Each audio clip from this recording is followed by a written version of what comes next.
Assim também vi os perversos receberem sepultura e entrarem no repouso, ao passo que os que frequentavam o lugar santo foram esquecidos na cidade onde fizeram o bem. Também isto é vaidade. Visto como se não executa logo a sentença sobre a má obra, o coração dos filhos dos homens está inteiramente disposto a praticar o mal. Ainda que o pecador faça o mal 100 vezes e os dias se lhe prolonguem, eu sei, com certeza, que bem sucede aos que temem a Deus. Mas o perverso não irá bem, nem prolongará os seus dias. Será como a sombra, visto que não teme diante de Deus. Ainda há outra vaidade sobre a terra. Justos a quem sucede segundo as obras dos perversos, e perversos a quem sucede segundo as obras dos justos. Digo que também isto é vaidade. Então exaltei eu a alegria, porquanto para o homem nenhuma coisa há melhor debaixo do sol do que comer, beber e alegrar-se, pois isso o acompanhará no seu trabalho nos dias da vida que Deus lhe dá debaixo do sol. Aplicando-me a conhecer a sabedoria e a ver o trabalho que há sobre a terra, pois nem de dia nem de noite vê o homem sono nos seus olhos, então contemplei toda a obra de Deus e vi que o homem não pode compreender a obra que se faz debaixo do sol. Por mais que trabalhe o homem para descobrir, não a entenderá. E ainda que diga o sábio que a virá a conhecer, nem por isso a poderá achar. Vamos orar mais uma vez. Senhor nosso Deus, ajude-nos, ó Pai, a compreender a Tua palavra. Ilumina-nos com o Teu Santo Espírito. E, ó Deus, humilha-nos, ó Pai, pelo reconhecimento das verdades da Tua palavra no nosso íntimo, na nossa alma, para que com humildade, ó Deus, nos apeguemos e nos acheguemos cada vez mais ao Senhor, para lidarmos, ó Deus, com esta vida difícil e com, ó Deus, as calamidades que acontecem debaixo do sol, com esta vida aparentemente fora do controle. Ajuda-nos, ó Deus, a conhecer a vontade do Senhor e os caminhos do Senhor para nós, atravessarmos, ó Pai, este período da nossa história, da nossa vida, até que um dia, ó Deus, pela segurança que temos em Cristo Jesus, nos encontremos com o Senhor e o Senhor faça nova todas as coisas. Até lá, ó Deus, ajude-nos pela Tua palavra.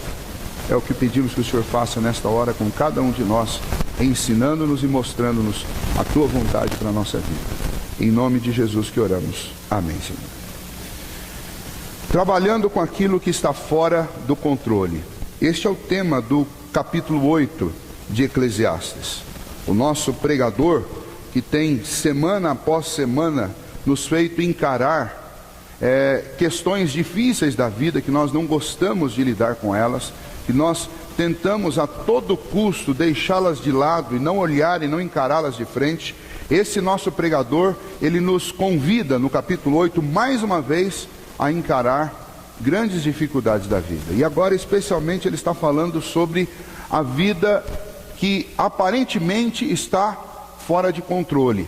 Ele está observando somente pelo ângulo abaixo do sol, somente pela visão de alguém que não tem expectativas ou que não tem a fé em Cristo ou no Senhor Criador que está acima do sol. E as constatações que ele vai fazer, elas são extremamente difíceis. E essas constatações, elas nos fazem encarar coisas que nós não gostamos. E mais uma vez, nós temos da parte do sábio pregador uma proposição de como lidar com a vida debaixo do sol, que aparentemente está fora do controle. Na semana passada nós falamos que, em primeiro lugar, você precisa se dispor a buscar sabedoria. É a melhor maneira de você lidar com este mundo fora de controle. A segunda é que você deve entender a sua responsabilidade de submissão àquilo que está fora do seu controle. E então ele fala sobre os governos e diz que nós devemos nos submeter à autoridade daqueles que nos governam, porque essa é a melhor maneira de nós estarmos bem debaixo deste mundo fora de controle, porque eu não posso controlar o coração de quem me governa. A melhor opção que eu tenho é obedecê-lo, não pela legitimidade ou pela bondade daquilo que eles fazem, mas especialmente porque eu estou juramentado debaixo de um contexto de governo. A própria palavra de Deus diz que toda autoridade ela é constituída por Deus. É Deus que autoriza a autoridade sobre a nossa vida. Ainda que essa autoridade traga sobre nós coisas ruins, coisas difíceis, ainda assim ela é conferida por Deus. E o melhor jeito que eu tenho de conviver com essas autoridades é entendendo o princípio de governo, o princípio de submissão. Assim, com certeza, eu não terei problema com a justiça, não terei problema com nenhuma lei, não terei problema com o meu patrão, não terei problema com os meus pais, não terei problema com ninguém que tenha autoridade sobre mim, se eu aprender o princípio do respeito e da submissão. Essa é a segunda coisa que nós aprendemos na semana passada, a segunda verdade. E então nós falamos sobre a obediência que é exigida por causa de um juramento, a obediência que é exigida por causa de prudência. E então nós terminamos falando sobre os limites do controle, dizendo que ninguém tem autoridade sobre o futuro, ninguém tem autoridade sobre o vento, ninguém tem autoridade sobre o dia da morte, ninguém tem autoridade sobre o que lhe acontece. Nem o rei pode controlar essas coisas, nem nós. E então há um versículo muito interessante que fala que esta peleja, essa luta, ela não acaba nunca. A última parte do versículo 8 diz, olha, existe uma luta constante por controle, mas essa luta não termina nunca, porque nós nunca alcançamos o controle sobre nada. E no final das contas, a melhor opção que nós temos é entender quais são os limites da nossa atuação. Você pode ser colocado para cuidar de alguma coisa dentro de um determinado lugar, mas você terá limites no poder que vai ser dado a você. E esses limites precisam ser entendidos. Eu posso tratar da minha saúde, eu posso me dedicar ao máximo para ter uma vida saudável, mas eu não posso controlar nem o tempo e nem o dia da minha morte. Eu preciso entender isso, porque quando eu entendo isso, eu lido melhor com as coisas. Então nós concluímos semana passada falando que o coração do sábio, como está descrito aqui em Eclesiastes, o coração do sábio, ele sabe o tempo e o modo. Então o sábio é aquele que se aplica, uma vez que não dá para controlar o incontrolável, uma vez que não dá para entender os limites e nem estender os limites do meu controle sobre qualquer questão sobre a vida, a melhor opção para eu andar bem é conhecer o tempo e o modo. E a maneira como nós entendemos pela palavra de Deus que nós podemos fazer isso, é conhecendo a palavra de Deus e buscando intimidade com o Senhor. Isso vai nos dar sabedoria, para que a gente possa encarar as circunstâncias e saber qual é o tempo e o modo de lidar com cada um dos acontecimentos na nossa vida. Isso nós vimos na semana passada. Hoje nós vamos continuar e o tema desta segunda parte do capítulo 8 é: nesse mundo confuso em que nós vivemos, nós devemos andar pela fé, aproveitando o que Deus nos dá. Nesse mundo confuso, de aparente falta de controle, onde as coisas parecem que estão absolutamente soltas e desorganizadas, a melhor maneira para nós vivermos neste mundo é andar pela fé e desfrutar daquilo que Deus tem nos dado. Vejamos isso em algumas partes, mas me permita contar um pouco antes ainda de nós analisarmos os versículos a respeito do que esta segunda parte de Eclesiastes está falando. Eu acredito que você já passou pela seguinte experiência: a experiência de dirigir no banco de trás ou dirigir no banco do passageiro. Deixa eu explicar melhor o que isso significa. Sabe quando você entra no carro e você senta no banco do passageiro ou no banco de trás, mas você começa assim para o motorista, viu? Não esquece de dar seta. Vira aqui à direita, ou vira à esquerda. O melhor caminho, a faixa melhor é a faixa de lá. E aí você começa, olha, cuidado com a velocidade. E depois, olha, você pode acelerar um pouquinho mais. Você está vendo a senhora que está atravessando a rua? As mulheres nunca fazem isso, viu? Isso eu tenho certeza que não acontece. Mulher não faz isso de jeito nenhum. É só o homem que faz essas coisas, de tentar dirigir no banco do passageiro ou no banco de trás. É você não estar com o volante na mão, mas você quer coordenar o que aquele que está com o volante na mão faz. O que Eclesiastes está falando é exatamente disso. Ele está dizendo o seguinte: olha, Deus está no controle, mas nós constantemente tentamos dirigir no banco de trás. Eu estou o tempo inteiro querendo dizer: Senhor, o senhor não está vendo isso? Senhor, está acontecendo um negócio ali, o senhor não está percebendo? Ó, senhor, acho que o senhor tem que fazer alguma coisa quanto a essa situação. Nós vivemos a vida inteira assim. E Eclesiastes está dizendo, olha, essa não é uma maneira boa para se viver. A maneira boa para se viver é viver andando pela fé, confiando no Senhor. Nós fazemos isso em tantas outras áreas da vida, e nós devemos fazer principalmente sobre aquilo que cobre toda a vida. A minha forma de encarar o mundo e a vida e as circunstâncias deve ser pela fé, desfrutando daquilo que Deus me dá. Porque essa tentativa de dirigir sentado no banco de trás é um jeito difícil e amargo de experimentar a vida. E eu já estive nessa circunstância, tanto a de motorista quanto a de tentar dirigir no banco de trás, falando de carro mesmo.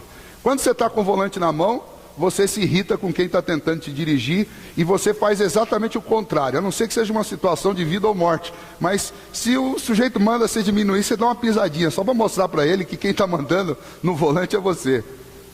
E a não ser que você não tenha que obedecê-lo por uma questão de segurança, você sempre quer mostrar que quem comanda é você. E quando você está no banco do passageiro, é o mesmo.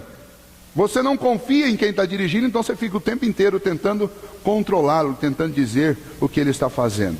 Nós não podemos fazer isso em relação a Deus. E aliás, a melhor maneira de encarar a vida é pela fé, confiando que aquele que está dirigindo, ele sabe o que faz. Ele é sábio, ele é perfeito, ele não deixa fio solto, e ele não vai entrar na contramão, e ele não vai pular lombada, e ele não vai passar do endereço, e ele nem vai se perder. Ele sabe o que ele está fazendo. Então vamos lá.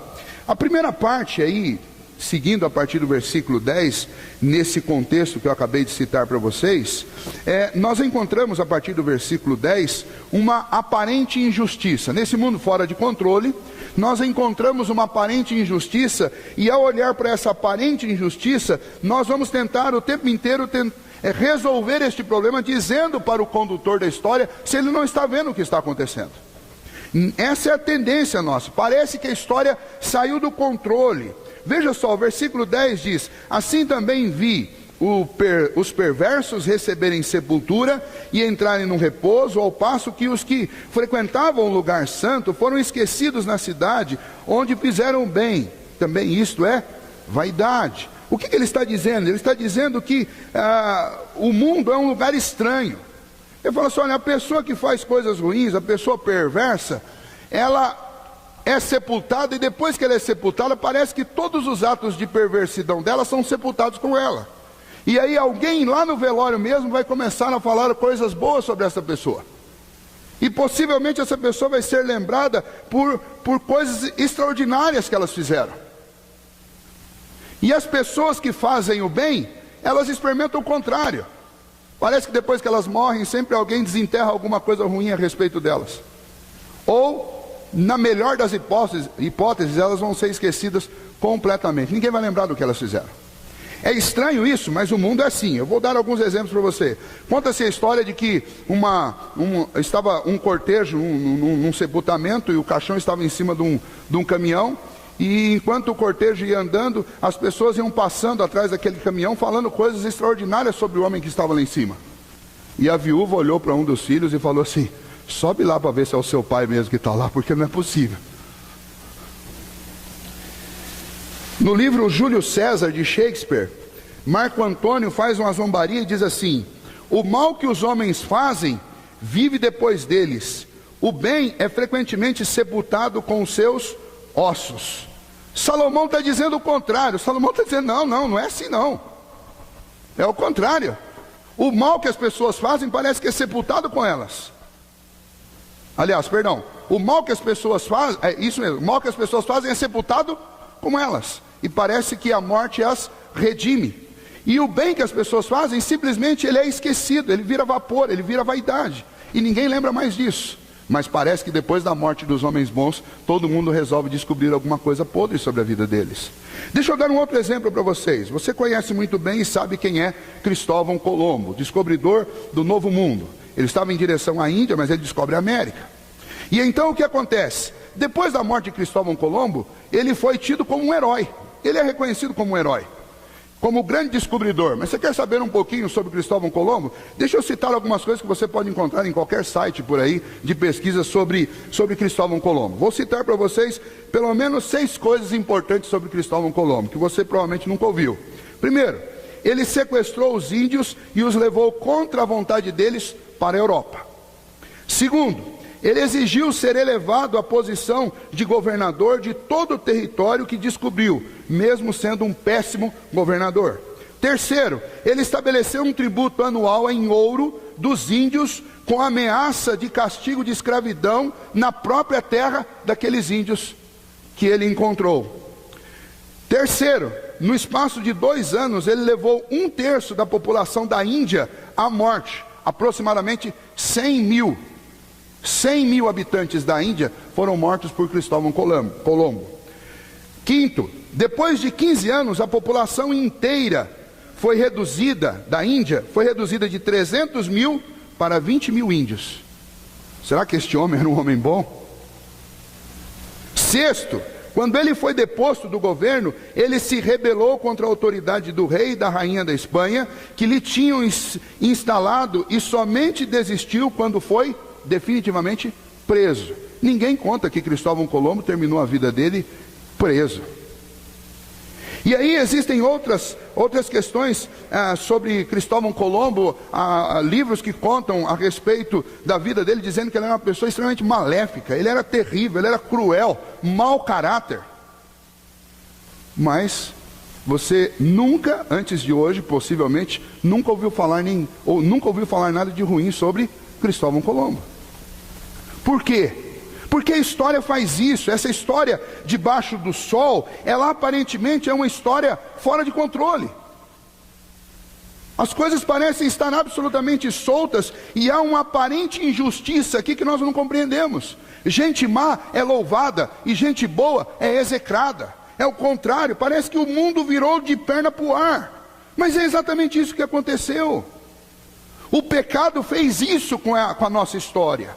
O mal fez isso com a nossa história. Aquele que faz o mal é louvado, e o que faz o bem é esquecido. E é disso que Salomão está falando. Agora, você não pode perder de vista, você que é cristão, verdades eternas e importantíssimas. Lucas capítulo 12, versículo 2, diz exatamente isso. A boa notícia é que Deus conhece a história inteira. Vem o dia quando o resto da história será contada. Nada ficará escondido, é o que Jesus disse. Nada ficará encoberto. Podem até ter limpado a barra de Cristóvão Colombo, mas um dia a história dele vai ser contada do jeito certo. E um dia ele vai pagar por aquilo que ele fez. E há todas essas aparentes injustiças debaixo do sol, um dia elas serão corrigidas. Por isso que o melhor caminho para você viver no mundo aparentemente fora do controle é viver pela fé, crendo que um dia o Senhor, que controla tudo e que vê tudo, um dia Ele vai fazer a justiça que você sempre sonhou. Por isso que Mateus fala sobre as bem-aventuranças, diz: bem-aventurado o que tem fome e sede de justiça. Um dia essa sua fome vai ser dessedentada. Um dia você vai sentir o cuidado de Deus debaixo do sol. E você vai perceber que ele não perdeu nenhum item sequer dessa história. Ele viu tudo, ele sabe de tudo. Aí você poderia perguntar assim: mas pastor, o que ocasiona isso? Veja o versículo 11, olha lá a resposta. Visto como se não executa logo a sentença sobre a má obra, o coração dos filhos dos homens está inteiramente disposto a praticar o mal. Sabe por que esse sistema existe? Existe exatamente porque nós evitamos de corrigir o mal. Nós ficamos com pena. Ou nós ficamos tão interessados naquilo que o outro pode nos oferecer, que nós simplesmente damos uma chance para tentar trocar e negociar por alguma coisa lá na frente. Ou damos uma chance para o mal hoje, ou para o maléfico hoje, para que amanhã, se ele tiver autoridade sobre mim, ele também me dê uma chance. Nós fazemos esse negócio sujo.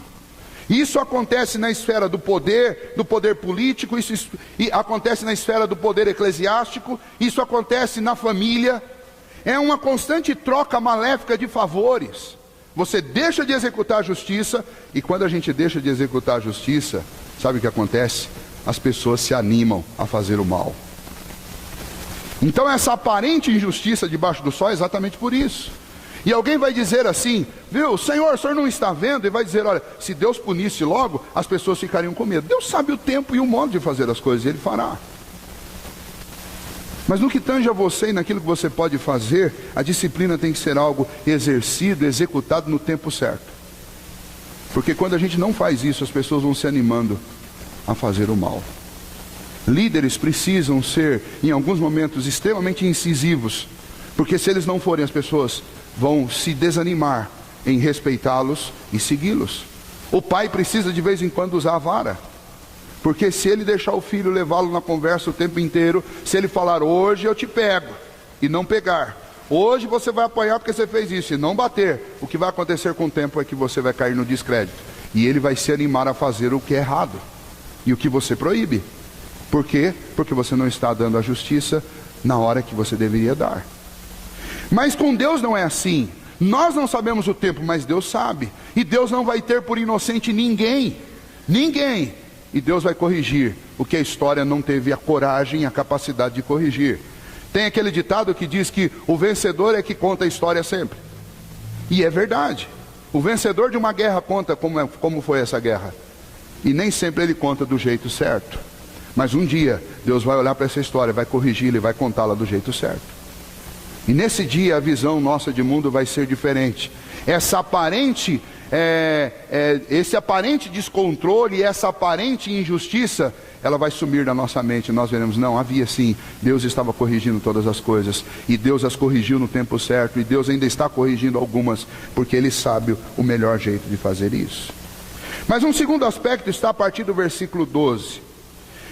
Salomão, o pregador, diz para nós que a injustiça da vida tem de ser vista com os olhos da fé. Se há aparente injustiça, o grande remédio, a grande solução são os olhos da fé. É pela fé que eu tenho que olhar para as injustiças que acontecem no meu município, na minha cidade, no meu país, que acontecem nos poderes que julgam as nossas causas. Estas injustiças, elas devem ser encaradas com os olhos da fé. A visão da fé é uma visão ilimitada. A visão do pecador, a visão debaixo do sol é o contrário, é uma visão extremamente limitada.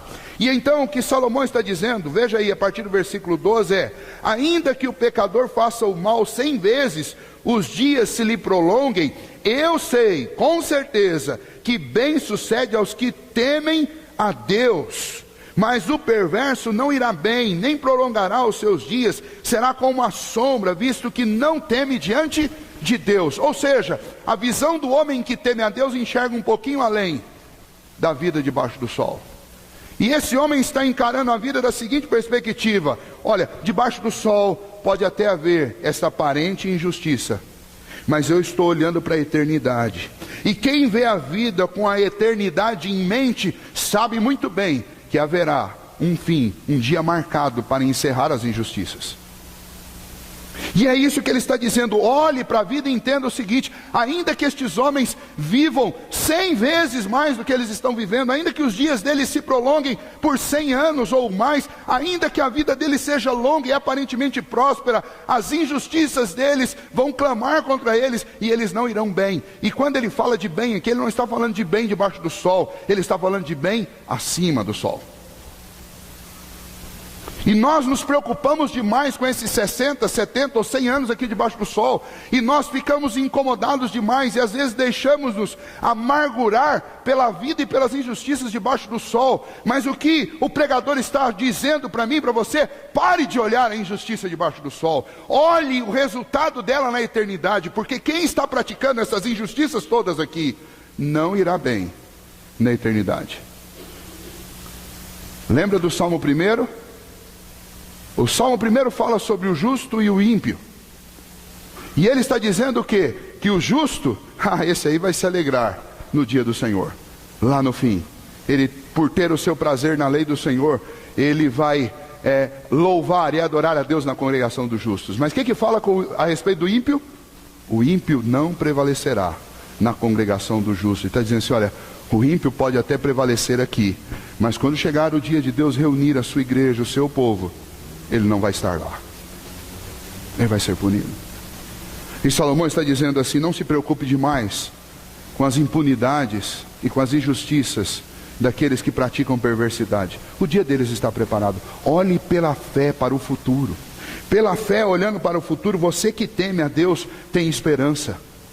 Você irá bem acima do sol. Mas o ímpio e o justo pode até ir bem aqui debaixo do sol. O ímpio e o injusto pode até praticar as suas injustiças e ficar impune aqui, mas na eternidade não vai ser assim. Então não se ocupe demais com isso. Se você observar o livro de Salmos, tem 2 salmos que tratam desse assunto. O Salmo 37, daí é fácil de você guardar. O Salmo 37 e depois o Salmo 73. É fácil, só virar de trás. Os 2 salmos falam sobre isso. Sobre a aparente injustiça e aparentemente o fato de que os injustos vão bem. Mas depois ele mostra. Abra especialmente no Salmo 73, onde Asaf está passando por uma crise. Ele está olhando a vida dos ímpios e está dizendo: olha, os ímpios estão prosperando. Tudo parece que vai bem na vida deles. Enquanto que a gente sofre. E aí ele diz, olha, veja só, a partir do versículo 1. Com efeito, Deus é bom para com Israel, para com os de coração limpo. Quanto a mim, porém, quase me resvalaram os pés. Pouco faltou para que se desviassem os meus passos, pois eu invejava os arrogantes ao ver a prosperidade dos perversos. Para eles não há preocupações, o seu corpo é sadio e nédio. Não partilham da canseira dos mortais, não são afligidos como os outros homens. Daí a soberba que os cinge com o olhar e a violência que os envolve com o manto. Os olhos saltam-lhes da gordura, do coração brotam-lhes fantasias. Montejam e falam maliciosamente, da opressão falam com altivez. Contra os céus desabafam a boca e a sua língua percorre a terra. Por isso o seu povo se volta para eles e os tem por fonte de que bebe o lagar, que bebe a largos sorvos. E diz: como sabe Deus? Acaso há conhecimento no Altíssimo? Eis que são estes os ímpios, e sempre tranquilos aumentam suas riquezas. Com efeito, inutilmente conservei puro o coração e lavei as mãos na inocência. Asaf está dizendo assim, ó, é inútil todo o meu temor, todo o meu cuidado, vir à casa do Senhor, conhecer a lei de Deus, tentar fazer as coisas certas, parece ser inútil, porque quem vai bem é quem pratica a perversidade. Agora veja, a partir do versículo 14, pois de contínuo sou afligido e cada manhã castigado. Se eu pensar em falar tais palavras, já aí teria traído a geração de teus filhos. Em só refletir para compreender isso, achei muito pesada a tarefa para mim, até que entrei no santuário de Deus e atinei com o fim deles. Asaf está dizendo assim: tudo parecia muito legal na vida do perverso, até que no santuário de Deus eu parei para refletir sobre como será o fim deles. O problema nosso quando a gente sente inveja da vida do perverso, porque aparentemente parece que tudo dá certo para ele, é que nós não estamos considerando a questão mais importante. É como será o fim deles. Esse é o ponto aqui para nós. Quando nós começamos a ficar invejosos da vida que leva o ímpio, nós estamos simplesmente olhando para o presente deles. Mas se você olhar para o futuro, você vai se lembrar que o fim deles é terrível.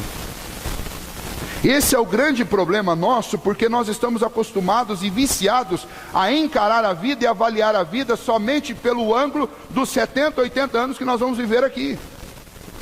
E nós nos esquecemos que isso daqui não passa de uma brevíssima introdução na nossa existência. Porque a nossa existência é para sempre. Ou no céu do Senhor, desfrutando das delícias do porvir, se você é um homem justo, e justiça, lembra no Antigo Testamento, sempre quando faz a referência ao homem justo, não está falando que é o homem que não comete nenhum erro, nenhuma injustiça, nenhum pecado. Mas o homem justo é aquele que se arrepende diante do Senhor, é aquele que teme a Deus. Esse é o homem justo no Antigo Testamento. Para o homem justo há um céu preparado, e ele vai gozar das delícias do porvir por toda a eternidade.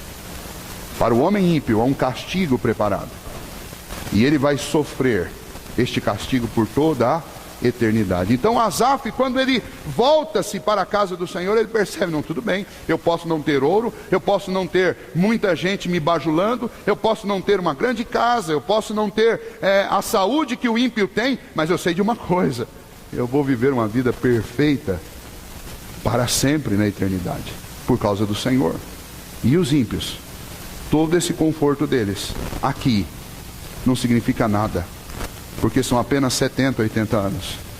A questão é, e a eternidade? E então Asaf fala, eu atentei para o fim deles. E é o mesmo que o pregador está dizendo aqui. Ao fazer este exame da vida, ao tentar descobrir os contornos da vida, ele diz, olha, todos nós vivemos num mundo de aparente injustiça. Todos nós vivemos num mundo de contradições absurdas.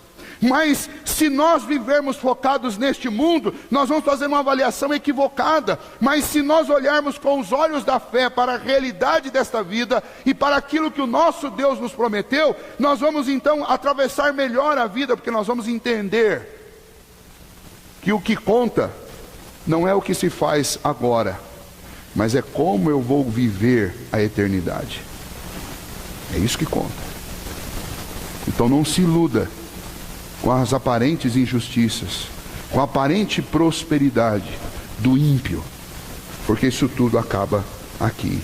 Quando o justo sofre e o pecador é recompensado. É nessa perspectiva que nós temos que encarar o mundo. As recompensas que Deus dá, elas não têm a ver com as realidades desta vida, mas elas têm a ver com a realidade da eternidade. Então não ande preocupado demais com aquilo que você quer receber aqui. Preocupe-se com aquilo que o Senhor vai te dar lá. Agora, há algo interessante. Como que eu posso me alegrar nesta vida? Bom, eu vivo num mundo de aparente injustiça. O pregador me diz, para você não se contaminar com isso e não ficar amargurado, viva encarando a vida pelos olhos da fé. Mas pregador, é duro. Se eu pensar que a vida é só assim, eu só tenho que ficar pelos olhos da fé olhando tudo ao redor, e eu vou viver e passar os meus dias, e isso vai ser um sofrimento terrível, isso vai ser duro, como é que eu encaro isso tudo? O pregador diz, há uma maneira de encarar, sim. Aproveite o que Deus está te dando hoje. Porque se há alguma coisa para se fazer de boa debaixo do sol, é desfrutar do que Deus está te dando hoje. E o que Deus está te dando hoje? Bom, vamos lá para o versículo 14 a seguir. Veja só, ainda há outra vaidade sobre a terra, justos a quem suceda segundo as obras do perverso, e perverso a quem suceda segundo as obras do justo. Digo que também isto é vaidade. Então exaltei eu a alegria, porquanto para o homem nenhuma coisa há melhor debaixo do sol do que comer, beber e alegrar-se. Ele está dizendo, olha, visto que os justos nesta vida são punidos e o perverso é recompensado, e isso é também vapor, isso é uma grande vaidade deste mundo, é uma grande ilusão. Não pense o ímpio que será assim para sempre, nem o justo que será assim para sempre. Não se ocupe com estas coisas, olhe pela fé para o futuro, e quanto ao presente, desfrute daquilo que Deus está te dando. É a melhor coisa que você pode fazer. Desfrute da alegria. Porque se você é um desses homens justos, que reconhece o seu pecado, que se arrepende, que teme a Deus, você tem algo que o ímpio, em toda a sua impunidade, na sua prosperidade, na sua vida de saúde, ele não pode desfrutar. A alegria genuína. A alegria genuína é um presente de Deus. A alegria vem do Senhor. Se você ler a carta aos Filipenses, você vai perceber Paulo falando sobre alegria. E o que Paulo fala sobre alegria é que a alegria, ela é uma obra de Deus na minha vida. Não são as coisas que vão alegrar você. Se você sente alegria genuína no seu coração, não apenas um entusiasmo com coisas, mas alegria de fato, uma alegria que independe de circunstância, isso é obra de Deus. Então, se você quer se alegrar, se você quer viver de uma forma que Deus se agrade, exalte a alegria que Deus está pondo no seu coração. Viva como uma pessoa alegre, porque essa alegria é obra de Deus na sua vida. Essa alegria não depende de dinheiro, essa alegria não depende de saúde, essa alegria não depende de circunstâncias boas ou más. Essa alegria simplesmente existe no coração daqueles que amam a Deus. Tem um cântico muito conhecido, nós paramos de cantar porque parece que a sede por cantar o novo faz a gente esquecer das boas letras do passado. Mas há um cântico muito antigo e muito bem cantado, que nós todos conhecemos, que diz: a alegria está no coração de quem? Não fica com vergonha de entregar a sua identidade, falando a letra da música. A alegria está no coração de quem? Já conhece Jesus. Essa é a verdadeira alegria. E então o pregador está dizendo assim, olha, se há alguma coisa boa para se fazer debaixo do sol, sabe o que é? É se alegrar. Exalte a alegria. Esse é o seu maior tesouro, esse é o seu maior trunfo aqui, porque é um presente de Deus. Alegria é consequência de conhecer a Cristo, essa alegria que é ultra circunstancial. Mais ainda, você tem o que comer, você tem o que beber. Lembre, você só tem o que comer e só tem o que beber porque Deus está te dando. Porque a não ser que Deus mova o coração do seu chefe para te pagar, nem isso ele faz.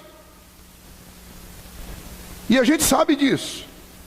Por algumas vezes Deus, para provar o nosso coração, endurece o coração daqueles que nos governam, e eles não nos pagam.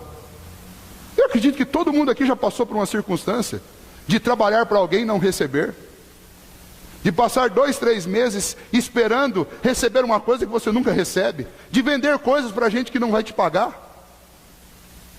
Então quando alguém te paga, seja 10 reais ou seja 1.000, você pode dobrar o seu joelho e falar, Senhor, obrigado, porque a não ser que o Senhor mova o coração deste mundo de mau caráter, deste mundo de injustiça, a não ser que o Senhor mova o coração de uma pessoa para me pagar, ninguém paga. E eu preciso de dinheiro para comer e para beber. Então ele está dizendo assim, olha, você tem alegria? Exalte a alegria. Você tem o que comer e o que beber? Então coma e beba e se alegre, porque é isso que dá para se fazer debaixo do sol. E a gente é tão mal que a gente é capaz de privar a nossa família, nos privar e passar a vida inteira de cara amarrada, de cara fechada, sem exaltar a alegria, e comer mal e beber mal, simplesmente por quê? Por causa de um sentimento idólatra de ganância. Ganância, como se você pudesse garantir alguma coisa do seu futuro. Gente, não chame, aqui eu quero fazer um desafio pessoal, isso vale, começa por mim, é um desafio que eu tenho que fazer na minha vida também. Não chame os poucos anos que te restam de futuro. Deixa eu explicar melhor. Você que é cristão, não chame os poucos anos que te restam de futuro, porque o nosso futuro não é aqui, o nosso futuro é o céu. E a gente passa a maior parte da nossa vida, a maior parte dos nossos dias, tentando fazer alguma coisa por esse futuro terreno. E a palavra de Deus já constatou, se essa é a sua esperança, se esse é o teu pensamento, se é isso que te move, você não passa de um infeliz. É isso que a Bíblia diz. Eu não estou dizendo para que você seja irresponsável, não é isso. Mas a ideia é que se você tem alegria, se alegre. Se você tem o que comer, coma. Se você tem o que beber, beba. Chame seus amigos, chame sua família. Reúna em volta da mesa, se alegre com o que Deus está te dando. É isso, ao invés de você ficar cabisbaixo, sofrendo e se entristecendo pela prosperidade dos ímpios, aproveite aquilo que Deus está te dando. Olhe pela fé para o futuro, para a eternidade, e goze no presente daquilo que Deus está te dando, ou muito ou pouco. Mas desfrute disso. Desfrute destas coisas, porque elas são maravilhosas. Eu sei que todo mundo já deve ter passado por uma situação difícil na vida, e às vezes quando a gente fala de uma situação difícil na vida, às vezes a impressão que dá é que você foi o único. Mas eu sei que nenhum de nós aqui é único nesse sentido. Todos nós já passamos aquilo que nós chamamos popularmente de perrengue. Todos nós já passamos por isso. Você já deve ter passado também. E numa dada circunstância na minha vida, eu era criança, nós passamos necessidade em casa. E eu lembro que nós passamos algumas semanas comendo só arroz, era a única coisa que tinha para comer. E arroz e água, e às vezes água com açúcar. E eu lembro exatamente do dia, da hora e do formato e do desenho do prato de um dia em que finalmente chegou o feijão, o ovo, a alface e o tomate. Parece que eu nunca comi um prato de arroz, feijão, alface e tomate e um ovão, um belo de um zoião, como a gente costuma dizer lá no meio do prato, como aquele. Falando para vocês agora, parece que o cheiro está no meu nariz. Havendo o que comer e o que beber, se alegre com o que você tem. Porque no final das contas a gente só valoriza o que a gente tem quando a gente fica um pouquinho sem. Aí você valoriza e você fala o quanto é bom. Às vezes você fala assim, ó, lá em casa eu comi um arroz e feijão com ovo. Aliás, você come lá um bife, se enche de carne, ou está numa churrascaria, e vez por outra eu ouço o comentário do tipo, olha, tudo bem que a carne é uma delícia, mas um arroz e feijão com um zoião no meio é delicioso. Se a gema for mole ainda, que você mistura aquela gema no arroz e feijão, fica perfeito.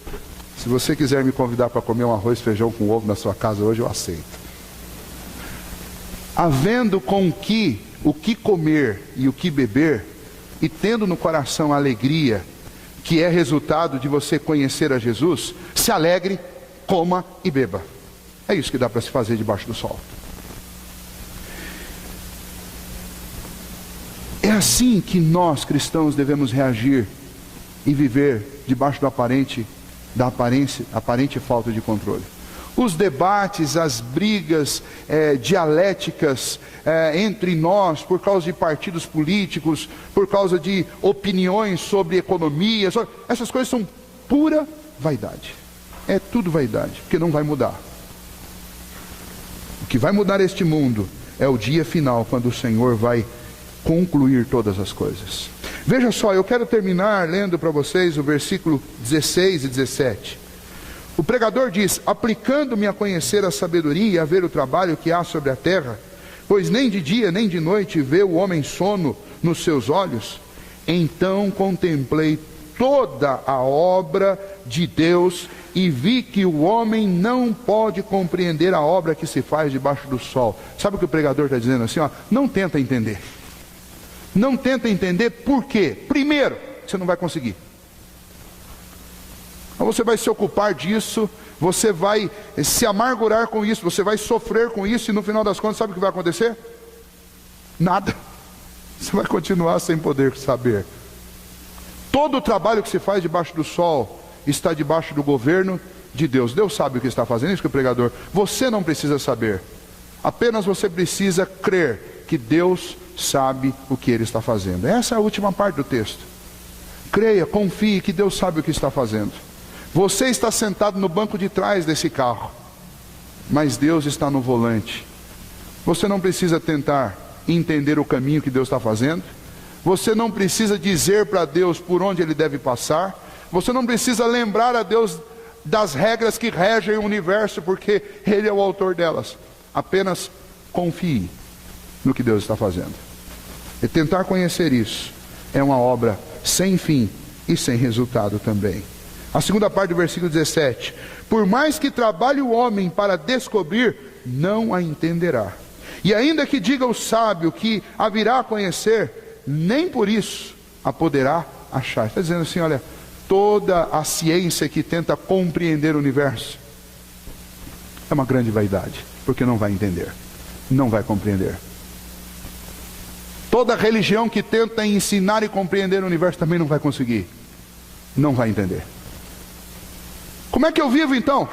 Você vive pela fé e desfruta do que Deus te dá, e ponto final.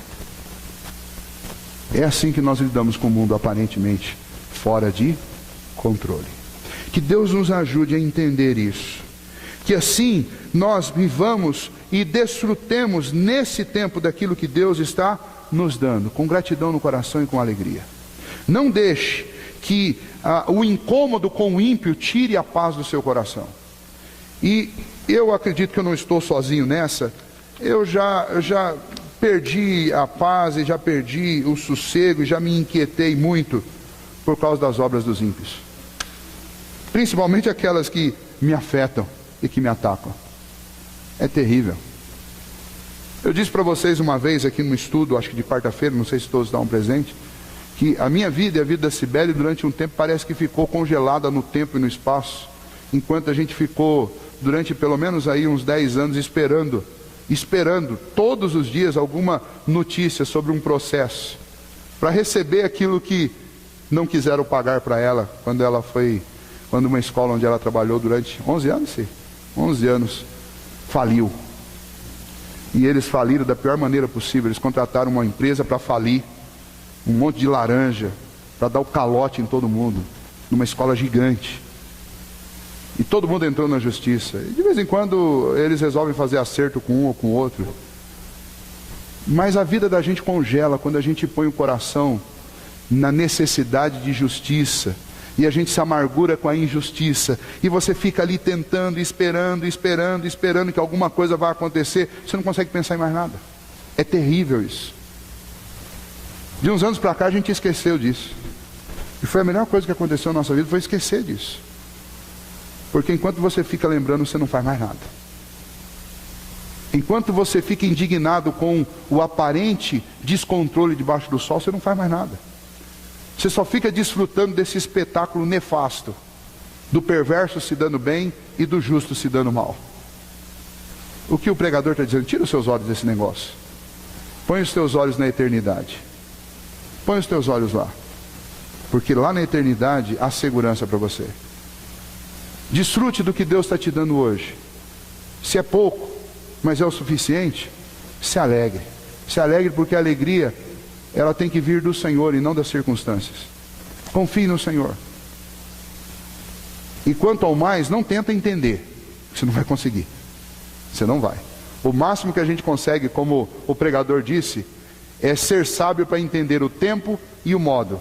Mas todo o trabalho que você faz debaixo do sol, eu não sei o que Deus está fazendo. Eu não consigo entender como Deus está fazendo. Eu não tenho como organizar essas questões na minha mente finita, porque é obra de um Deus infinito. Mas eu não posso nunca duvidar que Ele tem o controle, que Ele sabe o que está fazendo, e que um dia, quando essa obra se completar, nós vamos ver que está tudo certo, e que foi tudo certinho do jeito que tinha que ser.